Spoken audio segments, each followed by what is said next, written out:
Hello friends, how are you? Welcome to the Japan Study Center. Today we are going to see the chapter of geography and what is our topic today?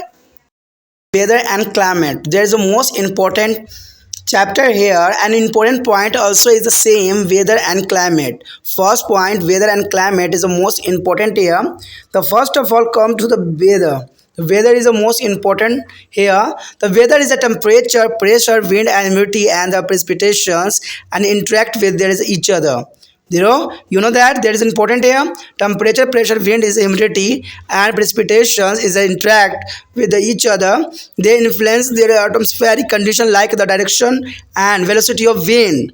Amount of insolations is a cloud cover and the amount of the precipitation, and these are known as the element of both weather and climate. The influence of this element is a differ from to place to place. It is important here. Then there is the influence of Thomas condition like the direction and the velocity of the wind, amount of the insolations, cloud cover and the amount of precipitation. And these are known as there is element of both weather and climate here. And time to time, the place to place and the time to time there is important here. It may be restricted to a small area and from a short duration of time. We very often to describe this influence in the name of the weather and a sunny, hot, warm, cold, fine, etc. depending upon their dominant element of weather at a place and at the point of time. Therefore, the weather is the atmospheric condition of a place for a short durations with respect to its one or more elements. Two places even a short distance apart maybe have a different kind of weather at one and the same time. It is important here. We very often describe this influence in the same. The name of their weather is a sunny, hot, warm, cold, fine. Depending upon their dominant element of weather at the place and at the point of the time, there is important here. And the important here, the weather is atmospheric condition of a place to short duration with respect to its one or more elements.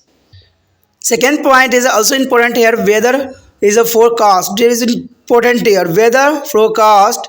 It is important to know by the some means that the comings is a weather is a advance. You may be planning to go on a hike without is known that is a particular day may be rainy. Farmers, soldiers, servitors, and tourists, and many others are interesting to now there is a weather condition in advance for their own benefit. That is why the newspaper publish a weather report and the weather broadcast along with the map showing with the information. You know that there is important here. Farmers, soldier, and the avatars, tourists, and maybe other are interested now there is a weather condition in advance for their own benefit. And that why the newspaper published to weather report and weather broadcast along with their map showing it is information. Now better weather is a broadcast are available with the use of weather satellites. The weather conditions are televised is every day. When a cyclone there is a dangerous weather is expected to warming an issue over to the radio, television and newspaper so that is the people can be prepared to save themselves. And there is a property from it is a housed. This is important here.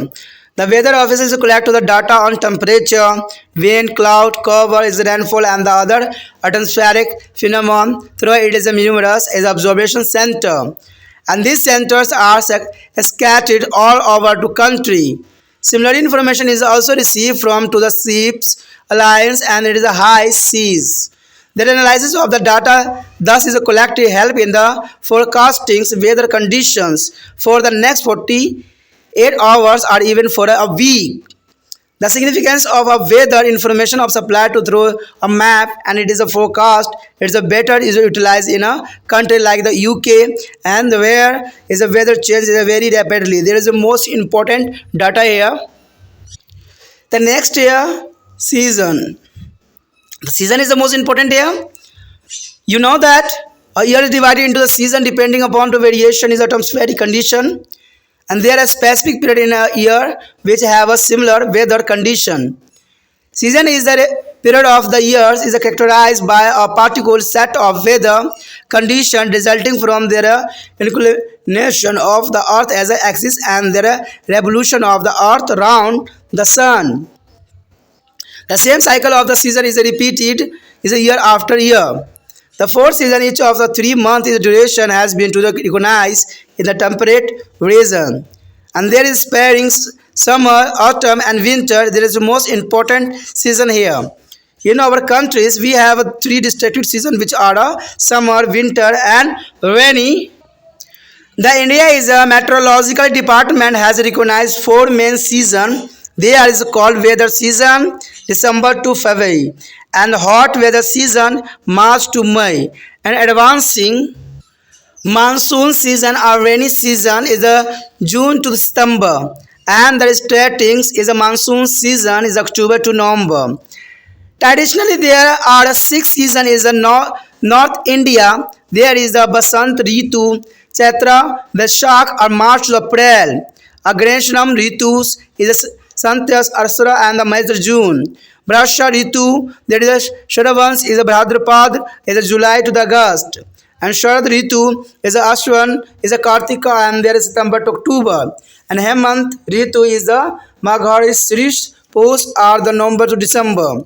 And Shri Sar Ritu, there is a Magh, Fagun or a Jan to the Feb. There is the most important here Ritus on here India of the season of six types here.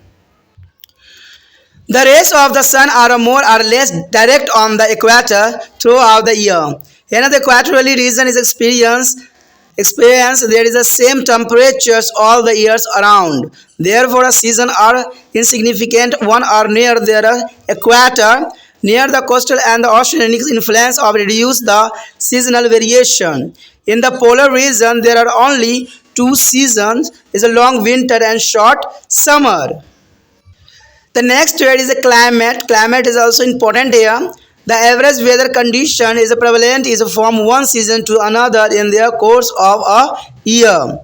Over a large area is known as a climate.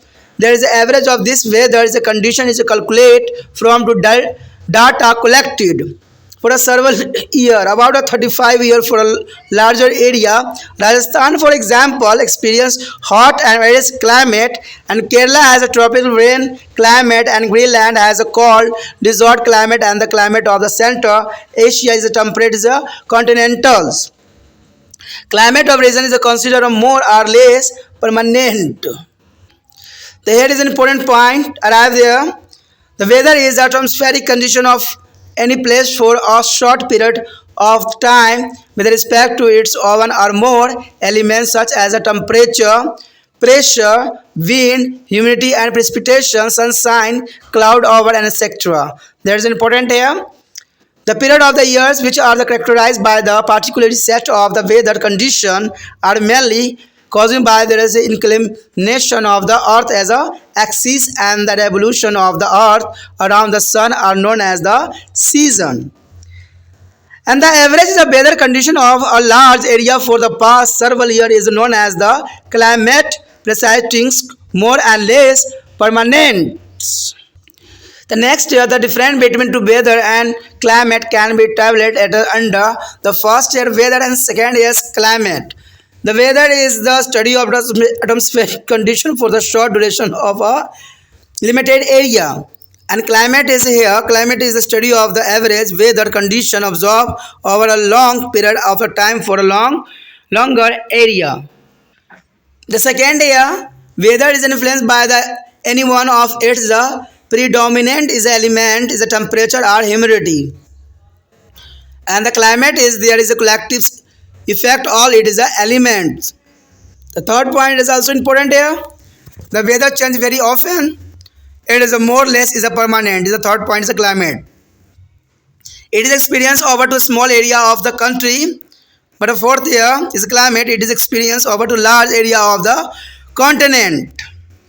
The fifth year of place can be experienced different types of weather condition in a year. But our next point is the fifth year is climate. A place can experience only one types of climate. हमारा जो यहाँ पर important topic आया है मौसम और जलवायु, क्योंकि चैप्टर भी हमारा यही है मौसम और जलवायु। उसके अंतर्गत जो है मौसम जलवायु के विषय में जो है विस्तार पूर्वक हम जानेंगे कि आखिर मौसम और जलवायु में क्या अंतर है, मौसम किसे कहते हैं और जलवायु क्या होती है। तो ये जानना आपके लिए काफ़ी रोचक रहेगा। आप इसी तरह त्रिपाण सेंटर के साथ बने रहें, तभी जान पाइएगा कि ये सब क्या है। ठीक है, और वीडियो को अंत तक देखना आपके लिए ज़रूरी है, क्योंकि अधूरा जानकारी खतरनाक रहता है। ठीक है, तो ये बात आपसे छुपा नहीं है, आपको ये बात समझना चाहिए। तो सबसे पहले हमारे समक्ष आता है मौसम। देखिए, मौसम क्या आप अनुमान लगा सकते हो कि मौसम के अंतर्गत जो है तापमान, वायुदाब, पवन, आर्द्रता और वर्षण मौसम और जलवायु के प्रमुख तत्व हो सकते हैं। ठीक है, तो तापमान, वायुदाब, पवन, आर्द्रता और वर्षण मौसम और जलवायु के प्रमुख तत्व हैं, और ये एक दूसरे के साथ क्रिया एवं प्रतिक्रिया करते ही रहते हैं। यानी एक दूसरे के साथ क्रिया एवं प्रतिक्रिया होती ही रहती है। और ये तत्व पवन की दिशा एवं जो है गति या सूर्य ताप की मात्रा और मेघाच्छादकता तथा वर्षण की मात्रा आदि जो है वायुमंडलीय दशाओं को प्रभावित करती है।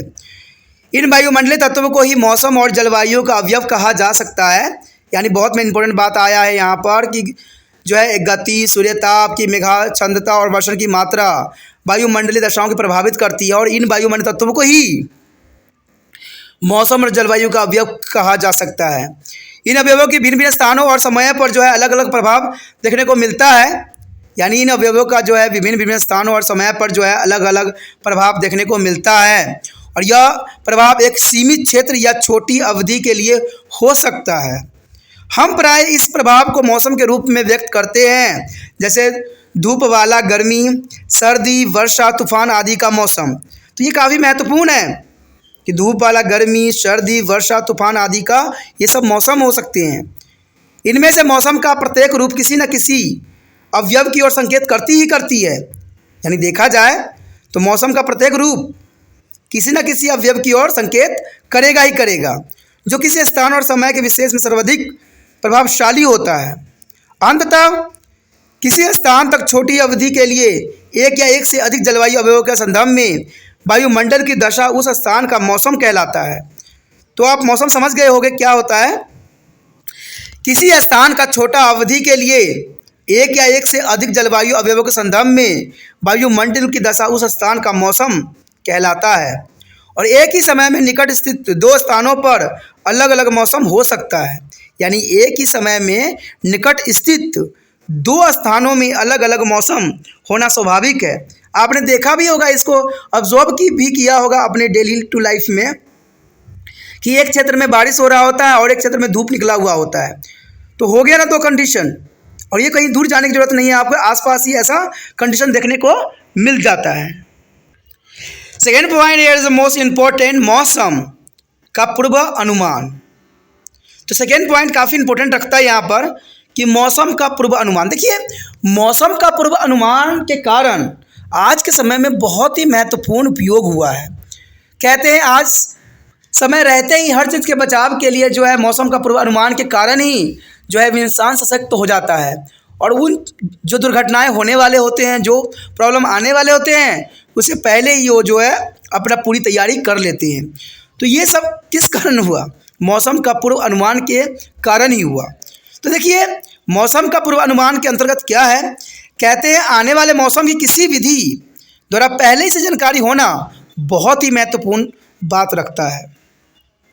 उदाहरण के लिए, आप किसी दिन लंबी यात्रा जो है पैदल यात्रा कर जाने की योजना बनाते हो, परंतु आपको यह मालूम नहीं है कि उस दिन वर्षा होगी अथवा नहीं। तो आपको पहले से ज्ञात हो जाए कि उस दिन वर्षा नहीं होगी, तो आप निश्चय होकर अपनी योजना को जो है कार्य रूप दे सकते हैं। इसी प्रकार किसान हो, नाविक हो, वायुयान चालक हो, पर्यटक हो और अन्य बहुत से लोग अपने हित के लिए पहले से ही जानने की रुचि लेते हैं कि आने वाला समय कैसा होगा। तो ये काफ़ी दिलचस्प बात यहाँ पर रखता है।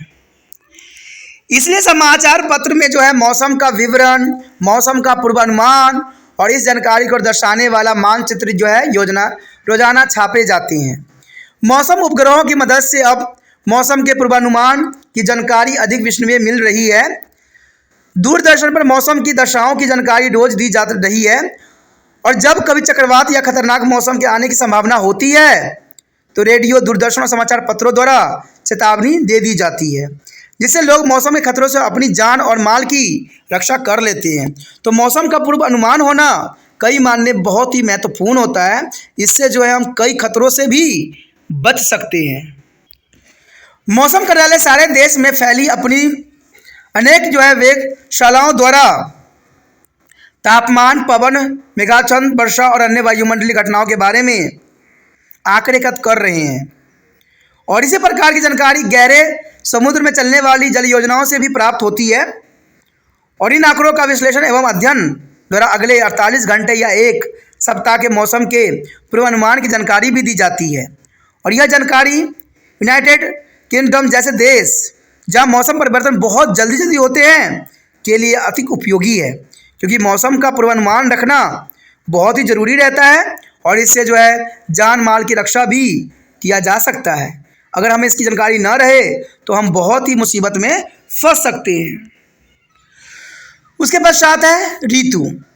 आप जानते हैं कि वायुमंडल दशाओं में विभिन्नताओं के अनुसार वर्ष को कई ऋतुओं में बांटा जा सकता है, यानी एक वर्ष के कई ऋतुओं में बांटा जा सकता है। तो ये काफ़ी महत्वपूर्ण बात है। अगर भारत में देखा जाए तो इसमें 6 ऋतुएं पाई जाती है, ठीक है। ऐसा भारत में ही 6 ऋतुएं पाई जाती है, बाकी देशों में ऐसा नहीं है, तभी तो भारत को विभिन्नताओं वाला देश कहा जाता है। ऋतु वर्ष की वह विशिष्ट अवधि है जिसमें मौसम की दशाएं लगभग सामान्य रहती है। ऋतु को बदलने के साथ मौसम दशाएं भी बदल जाती है। अंततः ऋतु वर्ष की वह लंबी अवधि है जिसमें मौसम संबंधी विशिष्ट दशाएं होती है और जो पृथ्वी के अक्ष के झुकाव और उसके द्वारा सूर्य का परिक्रमण करने के परिणाम स्वरूप बनती है। प्रति वर्ष ऋतुओं का एक सामान्य चक्र दोहराया जाता है। तो ये काफ़ी महत्वपूर्ण बात आता है, जिसमें मौसम संबंधी विशिष्ट दशाएं होती है और जो पृथ्वी के अक्ष के झुकाव और उसके द्वारा सूर्य का परिक्रमण करने के परिणाम स्वरूप बनती है। प्रति वर्ष ऋतुओं का एक सामान्य चक्र दोहराया जाता है, जो कि काफ़ी महत्वपूर्ण है। शीतोष्ण कटिबंधीय प्रदेशों में 3-3 माह की अवधि की और 4 ऋतु मानी गई है। यानी देखा जाए शीतोष्ण कटिबंधीय प्रदेशों में 3-3 माह की अवधि को जो है 4 ऋतुओं में बांटा गया है। इसके नाम है बसंत ऋतु, ग्रीष्म ऋतु, पतझड़ ऋतु और शीत ऋतु। यानी 4 मौसम में इसको बदला गया है। कहाँ पे? शीतोष्ण कटिबंधीय प्रदेशों में। हमारे देश में 3 प्रमुख ऋतु होते हैं, शीत ऋतु, ग्रीष्म ऋतु, वर्षा ऋतु। भारतीय मौसम विज्ञान विभाग द्वारा 4 प्रमुख ऋतु मानी गई है। इनके नाम है शीत ऋतु दिसंबर से फरवरी तक, ग्रीष्म ऋतु मार्च से मई तक, और आगे बढ़ते मानसून की ऋतु या वर्षा ऋतु कह सकते हो जून से सितंबर तक, और पीछे हटते मानसून की ऋतु अक्टूबर से नवंबर तक। लेकिन उत्तर भारत में परंपरागत 6 ऋतु मानी जाती है। देखिए भारत कितना विभिन्नताओं वाला देश है कि उत्तर भारत में परंपरागत 6 ऋतु मानी जाती है। इसके नाम है बसंत ऋतु, जो कि चैत बैसाख या मार्च अप्रैल के दिनों माने जाते हैं। उसके पश्चात है ग्रीष्म ऋतु, जो ज्येष्ठ आषाढ़ या मई जून से माने जाते हैं। उसके पश्चात आता है वर्षा ऋतु, जो श्रावण और भाद्रपद द्वारा जुलाई और अगस्त के अंतर्गत आता है। और शरद ऋतु जो है आश्विन कार्तिक या सितंबर अक्टूबर तक आता है।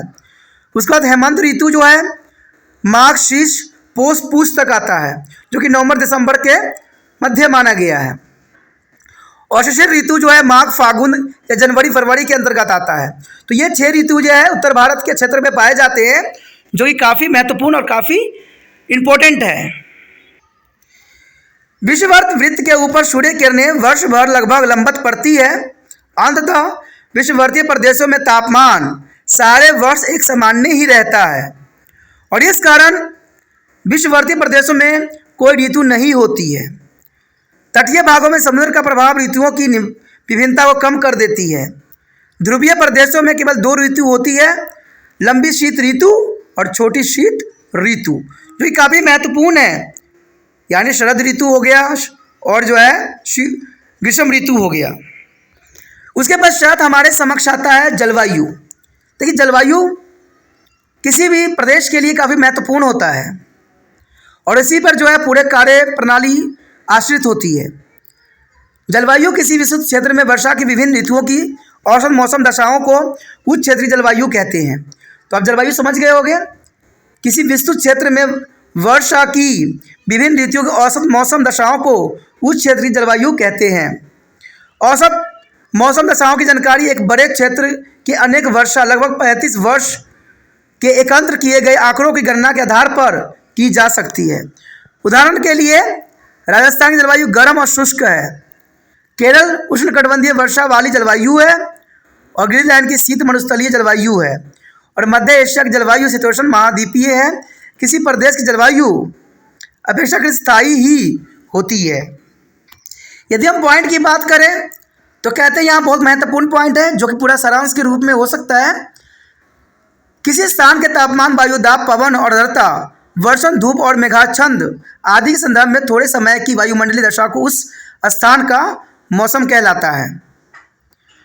वर्ष की वह अवधि जिसमें मौसम दशाएं लगभग सामान्य होती है और जो पृथ्वी के अक्ष के झुकाव और उसके द्वारा सूर्य का परिक्रमण करने के परिणाम स्वरूप बनती है, को ही ऋतु कहा जाता है। किसी बड़े क्षेत्र के पिछले अनेक वर्षों के औसत मौसम की दशाएं जो अपेक्षाकृत स्थायी होती है को उस क्षेत्र की जलवायु कहते हैं। जलवायु समझ गए होंगे किसे कहते हैं। किसी बड़े क्षेत्र के पिछले अनेक वर्षों के औसत मौसम की दशाएं जो अपेक्षाकृत स्थायी होते हैं को उस क्षेत्र की जलवायु कहते हैं। अब जो हमारे समक्ष आया है काफ़ी महत्वपूर्ण है कि मौसम और जलवायु के अंतर को निम्नलिखित तालिका द्वारा स्पष्ट किया जा सकता है। यानी मौसम और जलवायु के अंतर को जो है निम्नलिखित तरीके से आप समझ सकते हो। तो पहला जो है मौसम, दूसरा है जलवायु। हमारे समक्ष मौसम और जलवायु है। देखिए मौसम में किसी सीमित क्षेत्र की वायुमंडलीय दशाओं की लघु अवधि प्राय एक दिन या एक सप्ताह का अध्ययन किया जाता है।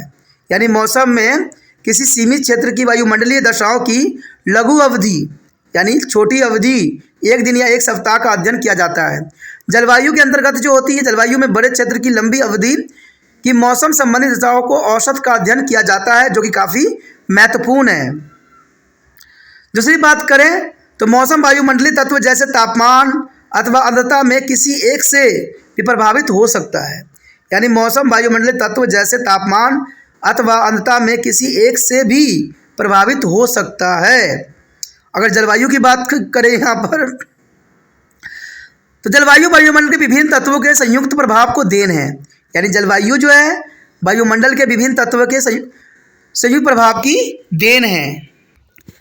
तीसरे पॉइंट की बात करें तो यह साफ करता है कि मौसम अक्सर बदलता रहता है।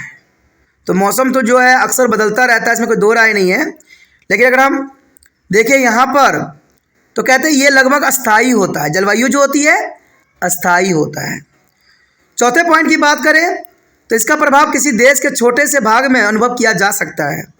यानी इसका प्रभाव किसी देश के छोटे से भाग में अनुभव किया जा सकता है, जबकि यहाँ पर जलवायु को प्रभाव को किसी महाद्वीप के विशाल क्षेत्र में देखा जा सकता है।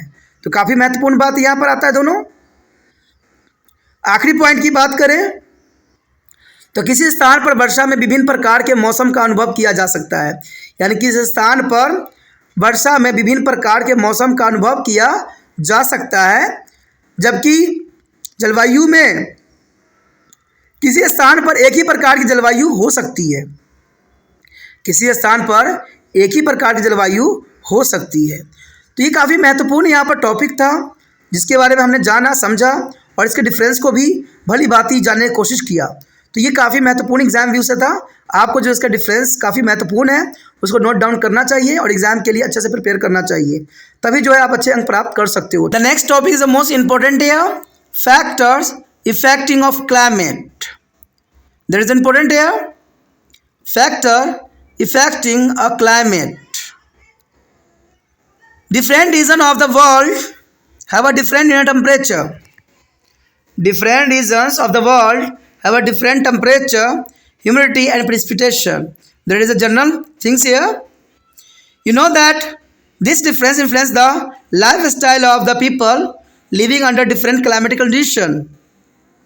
The important here, the lifestyle of the people living under different climatic conditions, and to understand a different climatic condition, let us discuss the factor which cause the variation in there is a climate of place or regions here.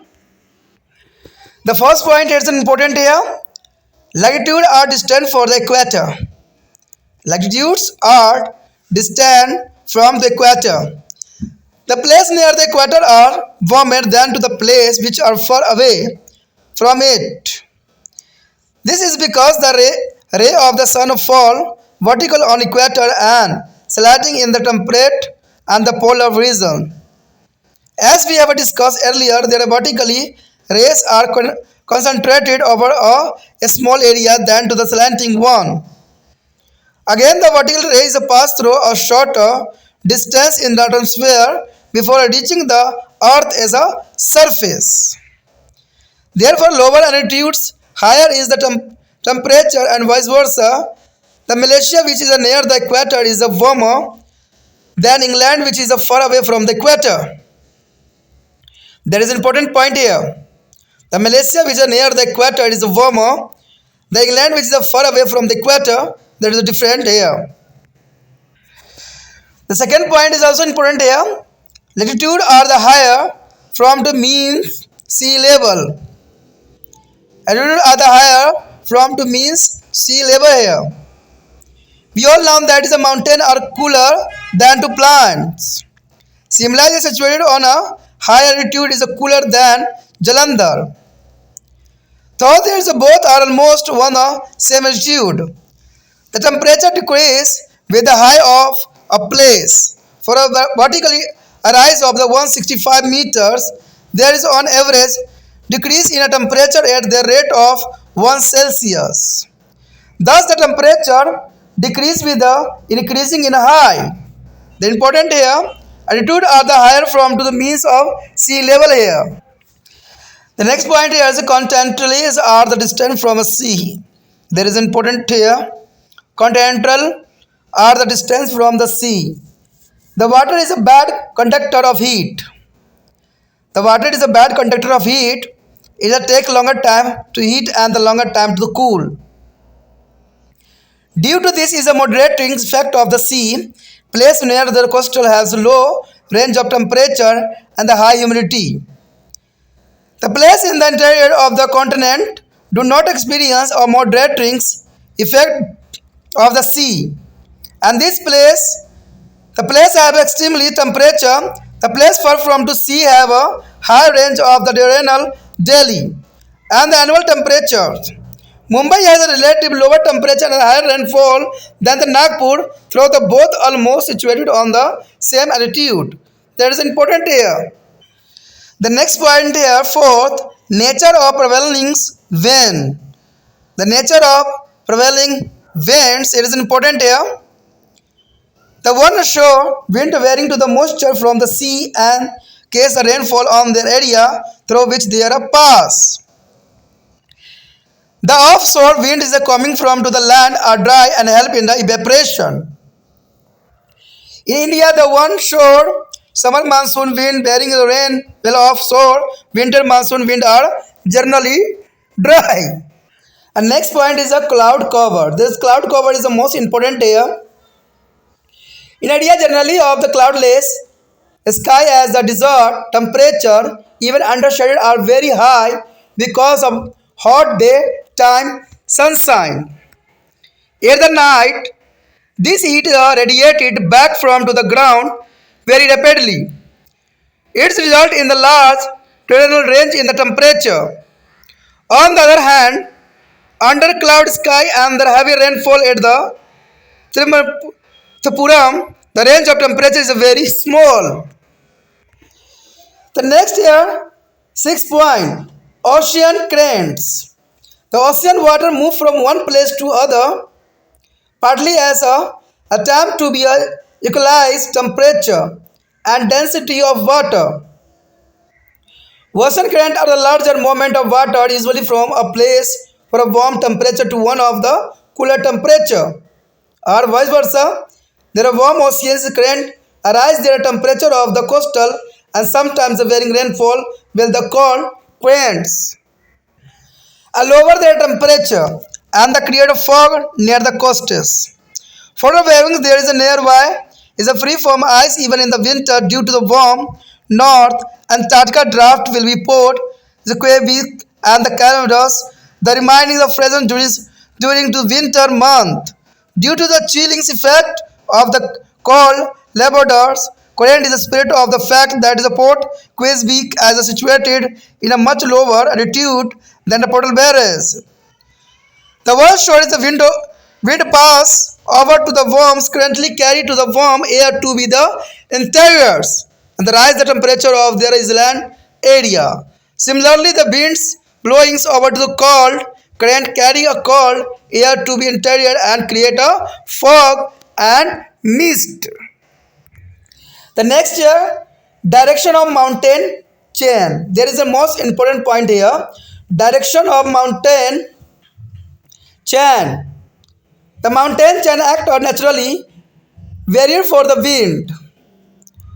The one so has a moisture, land and wind are forced to rise after the streakings against the mountain and give a heavy rainfall on the windward side. And these winds descending on the leeward side causing a very low rainfall. The Great Himalayas check their moisture laden monsoon wind from the crossing over to the Tibet. And this mountain chain also is a check the beatings polar cold wind from the entire into the India.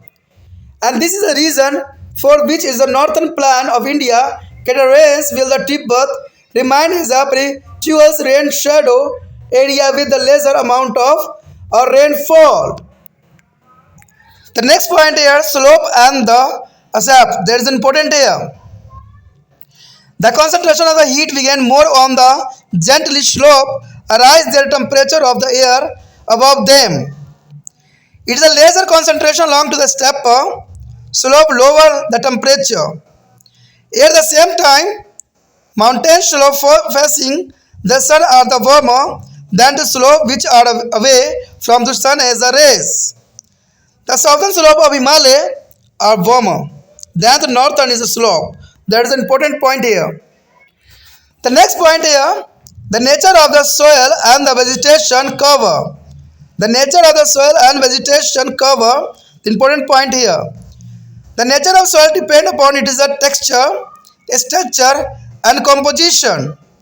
And these qualities vary from a soil to the soil.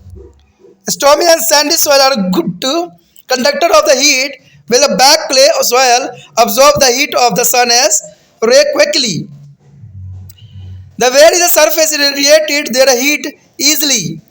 The desert are hot in the day and the cold in the night.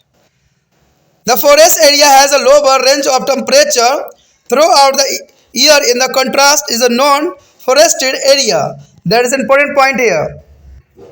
The one aspect here, the factors which affect the climate of place or region are altitude or the distance from equator, altitude are the higher from to means sea level. Continentally at a distance from a sea is the nature of their prevailing winds, ocean current, direction of mountain chain and the slope and it is respect to the nature of soil and the vegetation cover. हमारा जो अगला point आया है काफ़ी महत्वपूर्ण है, जलवायु को प्रभावित करने वाले कारक। देखिए, जलवायु को प्रभावित करने वाले कई कारक होते हैं और जलवायु प्रभावित होगी इस साधारण सी बात है। तो जलवायु बहुत महत्वपूर्ण रखता है किसी भी प्रदेश के लिए। अगर देखा जाए तो संसार के विभिन्न प्रदेशों में तापमान, आर्द्रता और वर्षण में अंतर पाया जाता है। यानी संसार के विभिन्न प्रदेशों में तापमान, आर्द्रता और वर्षण में काफ़ी अंतर पाया जाता है, इसमें कोई दो राय नहीं है। आप भली भांति ये बात जानते हो कि ये अंतर विभिन्न जलवायु दशाओं में रहने वाले लोगों के रहन सहन और तौर तरीकों को भी काफ़ी प्रभावित करता है। आपने देखा होगा कि जैसा जलवायु होता है लोग उसी तरह कपड़ा पहनना पसंद करते हैं, उनका रहन सहन भी वैसा ही होता है, खान पान भी वैसा ही होता है। तो जैसा जलवायु होगी वैसा ही खान पीन भी उनको जो है रास आती है। विभिन्न जलवायु दशाओं को समझने से पूर्व हमारे लिए ज़रूरी है कि हम उन सभी कारकों को जानें जो किसी स्थान प्रदेश को जलवायु काफ़ी प्रभावित करती है। तो ये काफ़ी इंटरेस्टिंग रहेगा हमारा कि हम उन सारे कारकों को जानना यहाँ पर हम जानेंगे जो जलवायु को प्रभावित करने के लिए उत्तरदायी होते हैं। तो चलिए देखते हैं पहला कारक कौन है। देखिए, हमारे समक्ष जो पहला कारक आता है वो है अक्षांश अथवा विषुववर्ती ध्रुव से दूरी। यानी अक्षांश अथवा विषुववर्ती वृत्त से दूरी, जो कि काफ़ी महत्वपूर्ण है। विषुववृत्त वृत्त के निकटवर्तीय स्थान दूरस्थ स्थानों की अपेक्षा अधिक गर्म होते हैं। विषुववर्त वृत्त की निकटवर्ती स्थान दूरस्थ स्थानों की अपेक्षा अधिक गर्म होते हैं, और इसका प्रमुख कारण विषुववर्त वृत्त पर सूर्य किरणें हमेशा लगभग लंबवत पड़ती है। यानी देखा जाए तो इसका प्रमुख कारण जो है, विषुववर्त वृत्त पर सूर्य किरणें हमेशा लगभग लंबवत पड़ती है। शीतोष्ण और ध्रुवीय कटिबंधियों से सूर्य की किरणें तिरछी पड़ती है। यानी शीतोष्ण और ध्रुवीय कटिबंधियों में जो है सूर्य की किरणें तिरछी पड़ती है। हम पहले पढ़ चुके हैं कि किसी भी क्षेत्र में लंबवत किरणों की तिरछी किरणें की अपेक्षा अधिक संकेंद्रिक होती है। यानी तिरछे किरणें की अपेक्षा अधिक संकेंद्रिक होती है, और इसके अतिरिक्त तिरछे किरणें की अपेक्षा लंबवत किरणों की धरातल पर जो है पहुंचने में वायुमंडल की कम दूरी तय करनी पड़ती है। और यही कारण है कि निम्न अक्षांशों में उच्च अक्षांशों की अपेक्षा तापमान उच्च रहता है। यानी यही कारण है कि निम्न अक्षांशों में उच्च अक्षांशों की अपेक्षा तापमान ऊंचा रहता है। विषुववर्त वृत्त के निकट होने के कारण मलेशिया में इंग्लैंड विषुववर्त वृत्त के दूर की अपेक्षा अधिक गर्म पड़ती है। तो काफ़ी महत्वपूर्ण बात यहाँ पर पहले पॉइंट के अंतर्गत आती है। उसके पश्चात हमारे समक्ष है समुद्र तल की ऊंचाई। समुद्र तल की ऊंचाई भी कारक ऐसा है जो जलवायु काफ़ी प्रभावित करने के लिए पर्याप्त होता है। तो समुद्र के तल से ऊंचाई भी काफ़ी महत्वपूर्ण यहाँ पर अपना स्थान रखता है। हम सब जानते हैं कि पर्वत पर मैदान की अपेक्षा अधिक ठंडा रहती है। ये जनरल सी बात है कि आप जैसे इतनी ऊंचाई पर जाते जाओगे वहाँ पर आपको ठंड की मात्रा बढ़ती चली जाएगी। शिमला अधिक ऊंचाई पर स्थित होने के कारण ही जालंधर की अपेक्षा अधिक ठंडा है। यद्यपि दोनों नगर एक ही अक्षांश पर स्थित है, तापमान ऊंचाई बढ़ने के साथ घटता जाता है। तापमान ऊंचाई बढ़ने के साथ घटता जाता है, और प्रत्येक 165 मीटर की ऊंचाई पर औसतन 1 सेल्सियस तापमान कम हो जाता है। यानी 165 मीटर की ऊंचाई पर औसतन 1 सेल्सियस जो है तापमान कम हो जाता है, जो कि काफ़ी महत्वपूर्ण बात आता है। और इस प्रकार ऊंचाई बढ़ने के साथ साथ तापमान निरंतर कम होता ही रहता है। यानी ऊंचाई बढ़ने के साथ साथ तापमान निरंतर कम होता ही रहता है। अगला पॉइंट जो हमारे लिए समक्ष है, महाद्वीपीय अथवा समुद्र से दूरी। कहते हैं जल बहुत देर में गर्म होता है और बहुत देर में ठंडा होता है, और समुद्र तट के निकटवर्ती स्थानों की जलवायु सम होती है। समुद्र के इस समकारी प्रभाव के कारण तट के निकट के स्थानों का ताप परिसर कम और आर्द्रता अधिक होती है। महाद्वीपों के आंतरिक भाग समुद्र के इस समकारी प्रभाव से वंचित रहते हैं। अंततः वहाँ ताप परिसर अधिक और आर्द्र कम होती है। उदाहरणार्थ मुंबई नागपुर दोनों नगर जो है लगभग एक ही अक्षांश पर स्थित है, परंतु समुद्र के प्रभाव के कारण मुंबई में नागपुर की अपेक्षा नीचे तापमान रहते हैं और अधिक वर्षा भी होती है। तो आप समझ गए कि एक अक्षांश में होने के कारण समुद्री दशाओं के कारण इनके तापमान में काफ़ी भिन्नता देखने को मिल जाता है। उसके पश्चात हमारे समक्ष है प्रचलित पवनों का स्वरूप।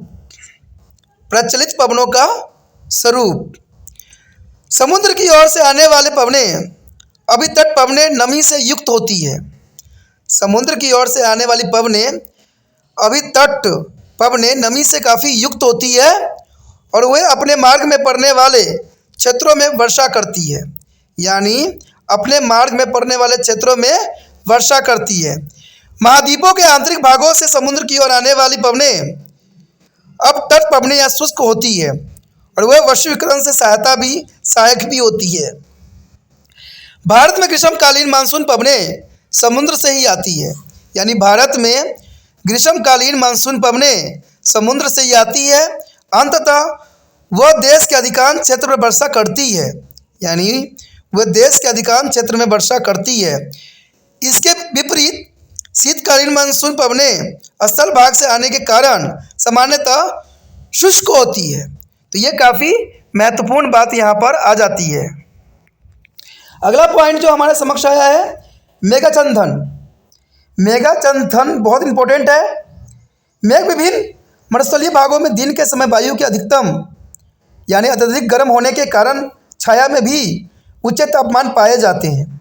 यानी देखा जाए तो मरुस्थल भागों में दिन के समय भी वायु के अत्यधिक गर्म होने के कारण छाया में भी उच्च तापमान पाया जाता है और रात के समय यह गर्मी धरातल द्वारा शीघ्र ही विकृत हो जाती है। अंततः मरुस्थल में दैनिक तापमान परिसर अधिक होती है और इसके विपरीत बादलों से घिरे आकाश और भारी वर्षा के कारण त्रिपुरम में ताप जो है परिसर बहुत ही कम होता है। तो इतना डिफरेंस भारत में ही देखने को मिल सकता है। उसके पश्चात हमारे समक्ष है समुद्री धाराएं। समुद्री धाराएं काफ़ी महत्वपूर्ण है। समुद्री जल में तापमान और घनत्व की समानताएं बनाए रखने में समुद्र का जल एक स्थान से दूसरे स्थान को सदैव गतिमान रहता है। यानी समुद्री जल में तापमान और घनत्व की समानता बनाए रखने में समुद्र का जल एक स्थान से दूसरे स्थान को गतिमान रहता है। समुद्री धरातल जल की गतियां है जो उच्च तापमान से निम्न तापमान तथा निम्न तापमान से उच्च तापमान की ओर एक निश्चित दिशा में बहती है।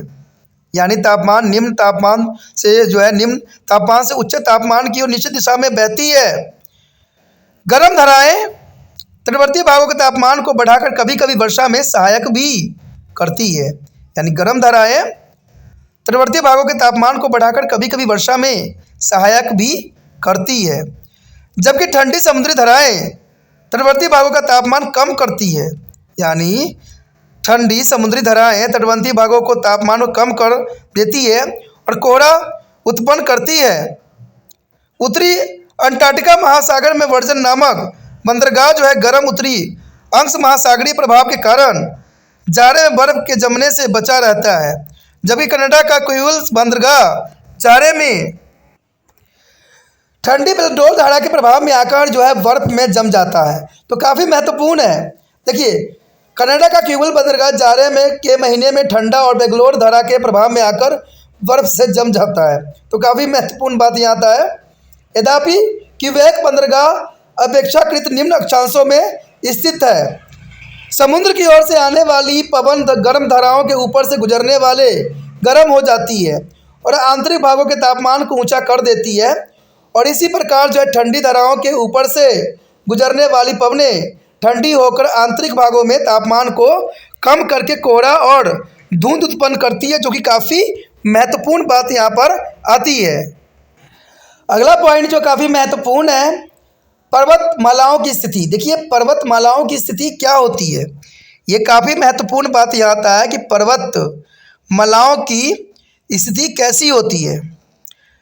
पर्वतमालाएं हवाओं के रास्ते में प्राकृतिक अवरोध का कार्य करती है। अगर पर्वतमालाओं की बात करें तो हवाओं के रास्ते में प्राकृतिक अवरोध का काम करती है, इसलिए जो है दूसरे देशों से आने वाली ठंडी या गर्म हवाएं हमारे देश पे प्रभाव नहीं डाल पाती है, क्योंकि पर्वतमालाएं उसके जो है एक प्राकृतिक रुकावट के रूप में उपस्थित है। समुद्र के आने और से आने वाली पवनें गर्म मार्ग में पर्वतों को आने पर ऊपर चढ़ने की बाध्य भी कर देती है। यानी देखा जाए तो समुद्र की ओर से आने वाली पवनें मार्ग में पर्वतों के आने पर ऊपर चढ़ने को बाध्य कर देती है और ऊपर चढ़ने पर तापमान गिर जाता है।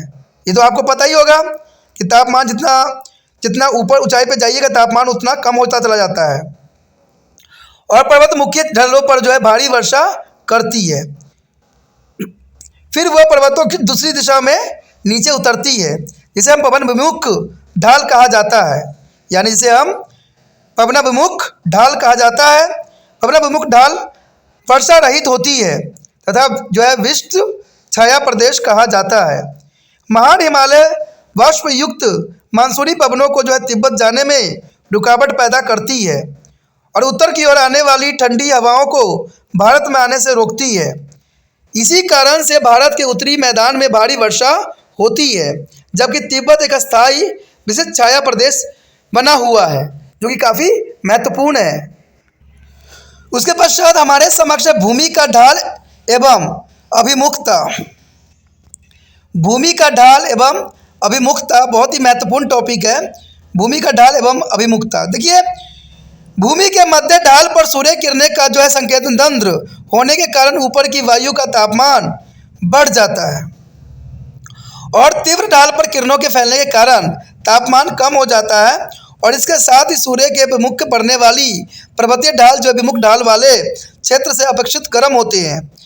हिमालय पर्वतमाला के दक्षिण ढाल उत्तरी ढालों की अपेक्षा अधिक गर्म होती है।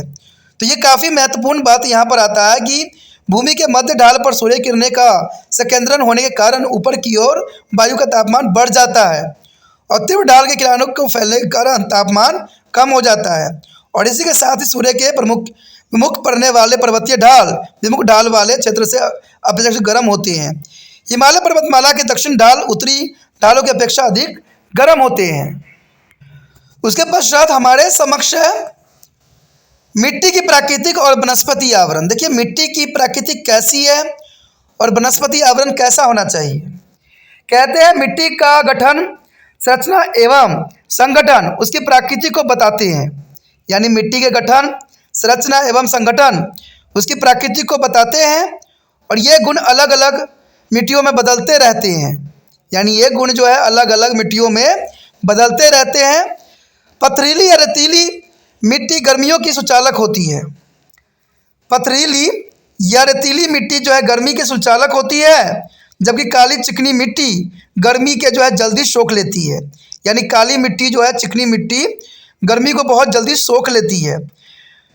वनस्पति विहीन मिट्टियों से विकिरण तेजी से होता है, यानी वनस्पति विहीन, ये तो जनरल सी बात है, पेड़ पौधे नहीं होंगे तो वहाँ पर विकिरण जो है बहुत काफ़ी तेजी से जो है मिट्टी को सोखेगा। अंततः मरुस्थल दिन में गर्म और रात में ठंडे होते हैं। वन विहीन क्षेत्रों की तुलना में वनों से ढके क्षेत्रों में तापमान परिसर काफ़ी कम होता है। इन प्रमुख कारकों को सम्मिलित प्रभाव के कारण उच्च प्रदेश की पश्चिमी तटीय जो है भूमि या पूर्वी तटीय भूमि की अपेक्षा शीत ऋतु में काफ़ी गर्म रहती है। उत्पोषण कटिबंधों के निकट निम्न अक्षांशों की पूर्वी तटीय भूमि या पश्चिमी तटीय भूमियों की अपेक्षा काफ़ी ग्रीष्म ऋतु में गर्म रहती है। महाद्वीपों के सीमांतों पर सामान्यतः अनुसमुद्रीय जलवायु पाई जाती है। महाद्वीपों के आंतरिक भागों में महाद्वीपीय जलवायु पाई जाती है, जो कि काफ़ी महत्वपूर्ण है। और महत्वपूर्ण पॉइंट यहाँ पर जो है ये है कि किसी स्थान या क्षेत्र की जलवायु को प्रभावित करने वाले कारक कौन कौन से होते हैं। तो ये काफ़ी शॉर्ट फॉर्म है, आपको इसको लिख लेना चाहिए। किसी स्थान या क्षेत्र की जलवायु को प्रभावित करने वाले कारक कौन कौन से हैं। अक्षांश या विषुवत वृत्त से दूरी, समुद्र तट की ऊंचाई, महाद्वीपीय या समुद्री से दूरी, प्रचलित पवनों का स्वरूप, मेघाच्छादन समुद्री धाराएं, पर्वतमालाओं की स्थिति, भूमि का ढाल एवं प्रमुखता, मिट्टी की प्राकृतिक और वनस्पति की आवरण। तो ये काफ़ी महत्वपूर्ण यहाँ पर टॉपिक था जो जरूरी था एग्जाम व्यू से। Next topic is the most important, classification of the climate. There is the most important here. The very fact of the major weather element in the different part of the world, and there is the most important here. The every location of districts of the climate here. There is a number of different climates large in order to easily understand, and the correspondent there is a larger variety of the climate of the world has been classified into a few major groups, each having contain a common important characteristics here. Although there is several attempt has been to made by scholar to classify the climate of the world for the proper understanding of the major climate types, no single classification is a perfect, as a climate stands for the generalized and composite weather condition. However, the Greek Phares made in the first attempt to classify the world climates on the basis of the distribution of the temperature and insulation. They divide the world into 5 latitudinal thermal zones. The boundary of this zone are fixed on the basis of the angle at which their sun as a ray strike the earth. The following are the 5 thermal zones is the most important here. So here the 5 thermal zone is the most important here. There is a northern freeze zone, northern temperate zone, territory zones, southern temperate zones, and south freeze zone. There is a 5 zone is most important shown in this diagram. There is a most important zone here. The first one, there is the Thermal zone. Thermal zone is divided here. Territory zone. It is the largest and thermal zone. It is the largest of the thermal zone. It's cover almost half of the area of the earth as a surface. It is situated between there is a tropical of Cancer 23 1.5 north and tropic of Capricorns 23 1.5 south. The sun is a ray almost vertically throughout there here in this zone. And the midday sun is overhead to equator on the equator is on the 21st March and 23rd September. It is also is overhead to the tropical of Cancer on 21st June at the tropical of Capricorn is the 22nd December. The duration as of the day and the night are away equal. The 12 hours at each one of the equator and then increase to the 13 hour 27 minutes at the tropics. The range of temperature is the lowest at the equator and it is increasing to about to the tropics. There is the most important zone here. The next here, temperate zone. The temperate zone are one on the other side of the temperate zone.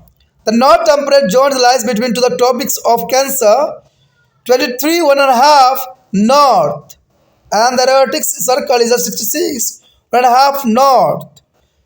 The south temperate zone lies between the tropics of Capricorn, 23 1.5 south, and Antarctic Circle, 62 1.5 south. The sun is near to the overhead is a zone is a winter season. The night are longer and the day are the shorter and the vice versa in their summer. The difference between the duration of the day and the night increasing to about the poles. The maximum duration of the day in the summer and that of night is the winter in the polar circle is the 24 hours. Where it is the summer is the northern hemisphere, it is a winter in the southern hemisphere and vice versa.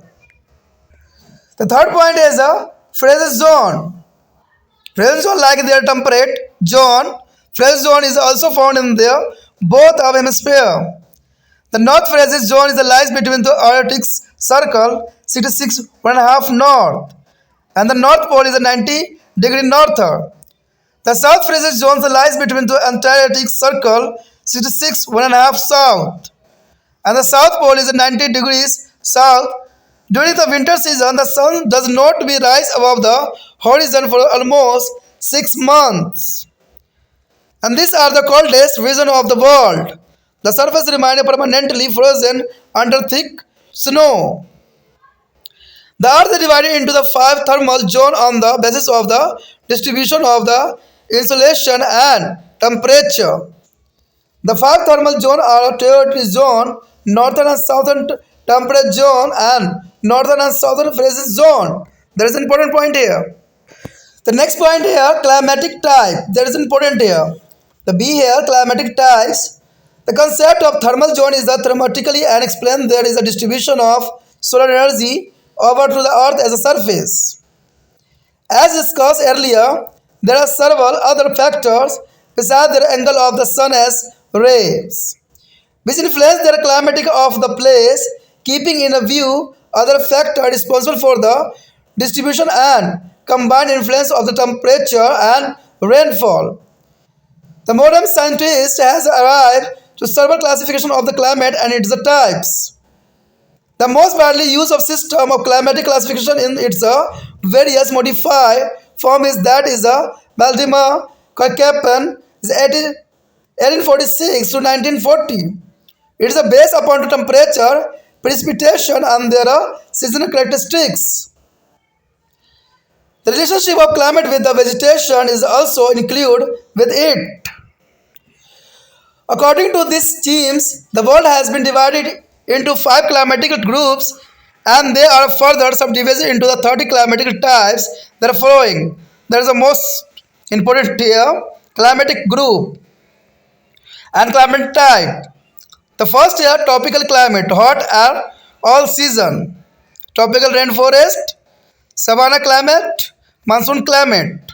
Important here. The next here, dry climate. The dry climate desert climate and stable climate. And the sea air, warm temperate, raining and middle altitude, rainy climate mid-winter. The air types here, Mediterranean climate, China types climate, and Western European climate. The next D here, humid middle latitudes climate, several winter. There is here taiga climate, cool east coastal climate, and there are continental climate. There is the most important here. The last 7 is a polar climate. There is an important here. The polar climate here, tundra climate and ice cap climate. There are types here. You will study the specific character of some of these climate types in their sequentially lesson dealing with their life of people in low altitudes, mid altitudes and high altitude region of the world. And the main important point here, these Köppen's scheme of climatic classification based on the temperature, precipitation and the seasonal characteristics. There is important here. And according to these schemes, the world has been divided into 5 climatic groups and 30 climate types. There is a most important here. यहाँ पर जो हमारे समक्ष आया है अत्यंत महत्वपूर्ण topic जलवायु का वर्गीकरण। देखिए जलवायु का वर्गीकरण काफ़ी महत्वपूर्ण रखता है कि जलवायु का हम किस प्रकार जो है वर्गीकरण कर सकते हैं। तो यहाँ टॉपिक ही है जलवायु का वर्गीकरण। कहते हैं मौसम के प्रमुख तत्व को विभिन्न प्रभाव अथवा पृथ्वी के धरातल के विभिन्न स्वरूपों के कारण संसार के विभिन्न भागों में विभिन्न प्रकार की जलवायु पाई जाती है। इससे तो आप भली भांति परिचित ही हो कि संसार के विभिन्न भागों में विभिन्न प्रकार की जलवायु पाई जाना स्वाभाविक बात है। अंततः जलवायु के प्रकारों की संख्या बहुत ही अधिक है। जलवायु के प्रकारों की संख्या बहुत ही अधिक है।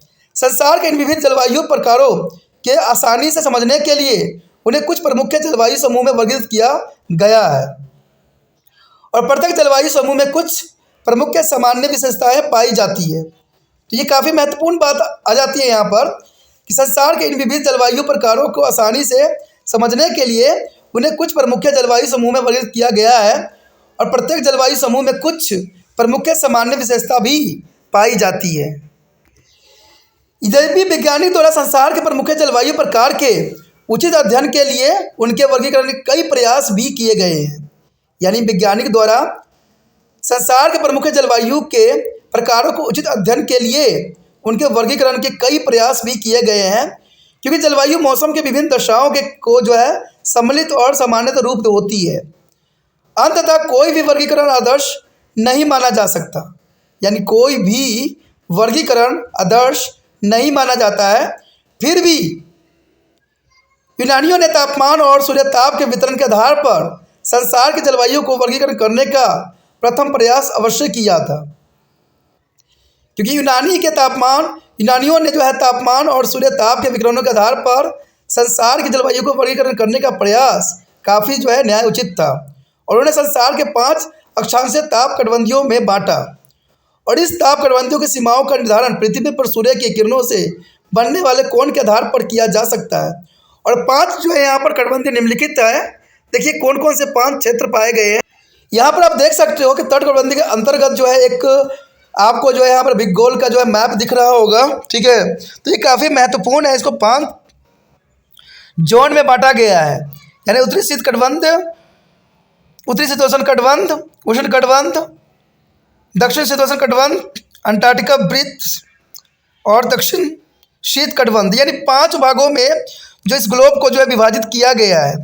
और इसकी मकर रेखा और कर्क रेखा की जो है पोजीशन आप देख सकते हो कि जो है 23/1/2 है और 23/1/2 जो है दूसरी है और इसकी जो है उत्तरी शीत कटबंधीय में जो है 66/1/2 है और नीचे के क्षेत्र में 66/2 है।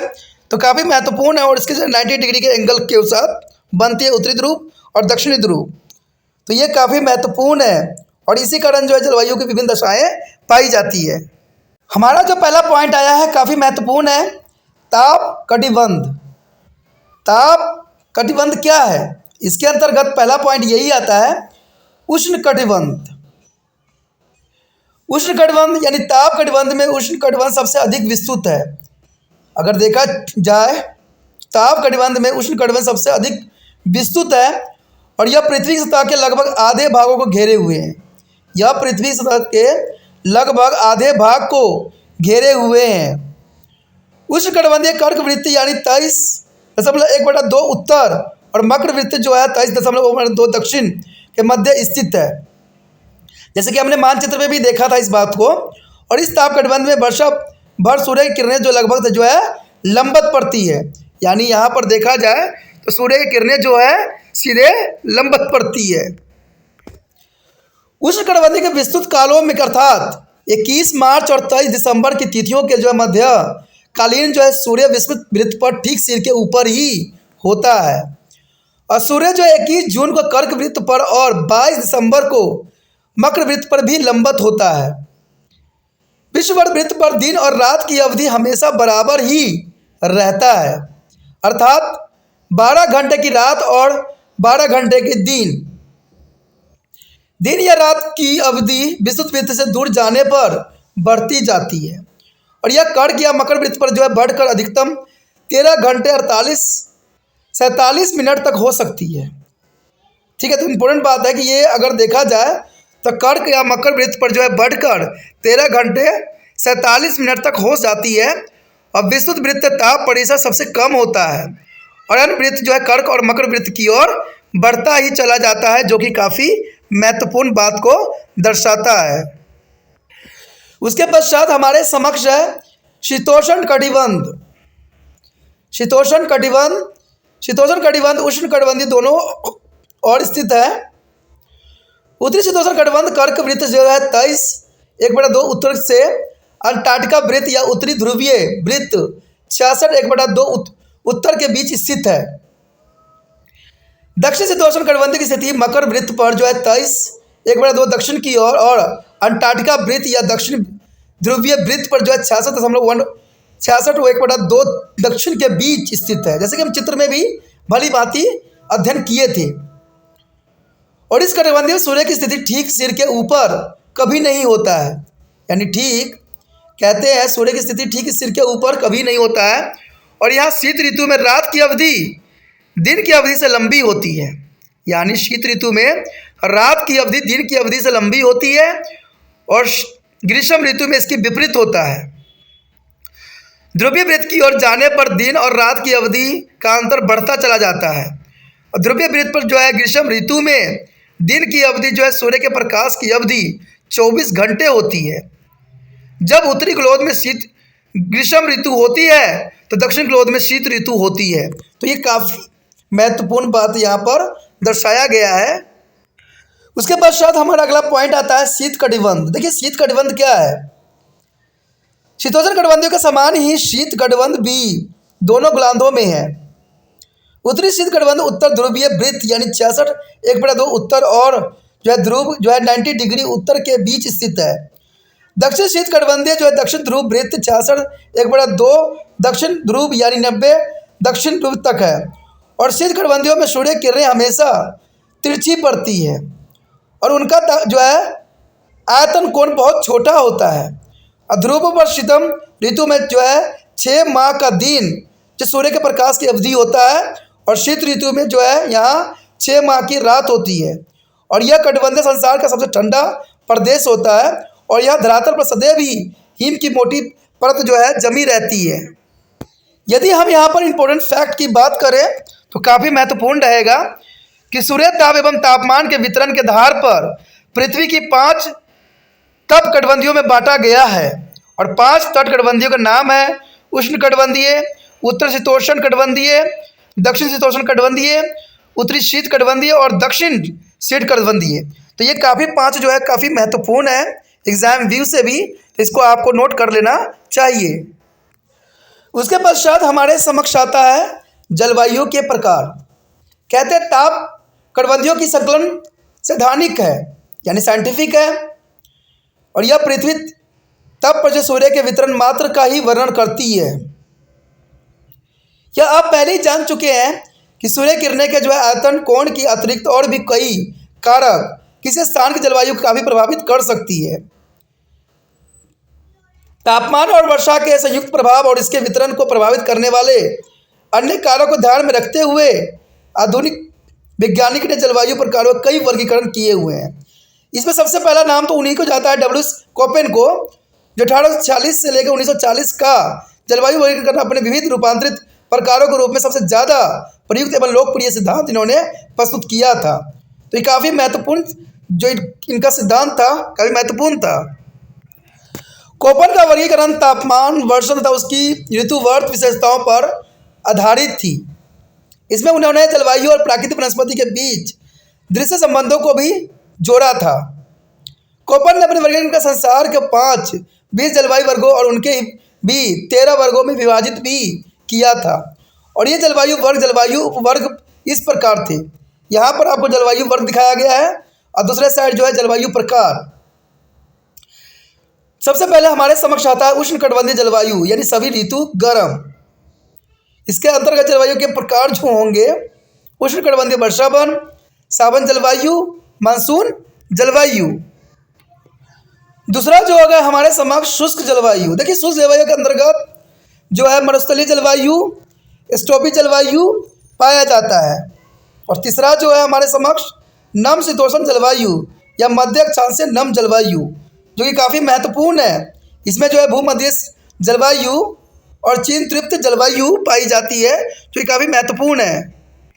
इसके अंतर्गत जो है ऋतु कम ठंडी वाला भी क्षेत्र आता है, जिसमें पश्चिमी यूरोपीय जलवायु पाए जाते हैं। देखा जाए तो जो हमारा अगला डी है आर्द्र मध्य अक्षांशीय जलवायु।